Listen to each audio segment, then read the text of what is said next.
If there was one physical subject, one material subject that we should focus on, in my opinion, it is very clear that the head of the snake is the financial system. We can argue till the end of time about who runs the world.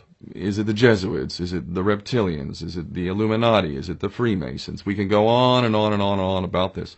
But I don't think it is reasonable to even begin arguing about the mechanism that is used to exert this control. The mechanism is finance. The whole point of finance is to indebt, otherwise to enslave. What is a mortgage?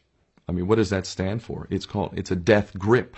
So when you get a mortgage, you have a death grip held over you because you are in debt. You don't even own the house. The bank owns the house that loans you the money to buy the house, unless you're fortunate enough to have all the money to buy it outright. And even then, you can be taxed by the government, and if you fail to keep up with those taxes, the government can then take it from you. The whole system is based on a financial fraud, which effectively takes the power that we have, and it gives it to a tiny group of individuals who are running the world through the control of finance.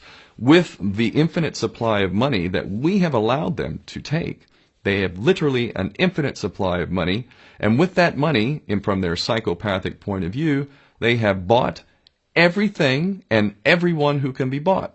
So those of us who cannot be bought, because we operate on a level that goes way beyond the material, we are not rewarded for such behavior. We are punished for such behavior. And the most slovenly, disgustingly criminal, pedophilia, corrupt moral individuals, those are the ones that are rewarded in this system, which is upside down. We reward the pedophiles, we reward the corrupt, we reward the liars, we reward the people with no morals at all, and usually we compromise them under this system in terms of maybe a videotape. Maybe Barack Obama is gay. Maybe we have videotape of him having sex with another man, or perhaps some other acts that may be not so popular amongst many of the electorate.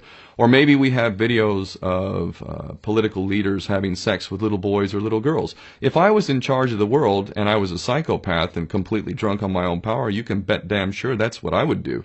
I wouldn't allow anyone in a position of power who wasn't completely compromised. When you have an infinite supply of money, you can do this.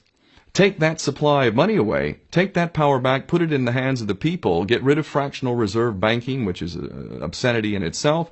Listen to the lessons of Jesus Christ. If you're a Christian who got really pissed off when he went to the temple and he saw what the money changers were doing, let's take back control of the issuance of money, and not just on a national level. I'm happy to see in Denmark that you have your own currency. You don't have the euro.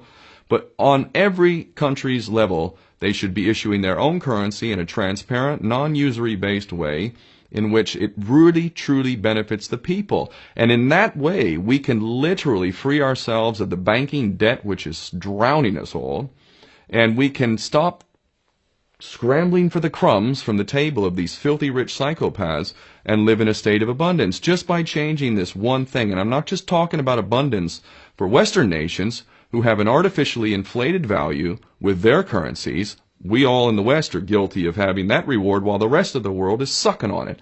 Every nation in the world can use a sensible financial policy to liberate themselves, to have world-class education, infrastructure. Everything that a healthy society would require can be had in the worst, most corrupt African country, in any part of the world. We can all have that if we simply change that one thing. John F. Kennedy did that about 6 months before he was taken out. He issued United States notes as opposed to Federal Reserve notes. I can assure you the powers that be knew the power of that act, and they took him right out. So the bottom line is, if we as people understand this very simple principle, just this one thing, change this one thing, we can solve every other problem you can name. I don't care what the problem is. I can bring it back to the financial system and an infinite supply of money for a bunch of psychopaths who are running the world, as opposed to an abundant supply of money for all of us. So in that sense, I'm very optimistic. This is not rocket science. I am not the smartest guy in the room. We can all understand this. And as soon as we do, we can exercise the same power that we had, but relinquish, and we can have a future for ourselves and our children. There's a lot to be optimistic about, quite frankly.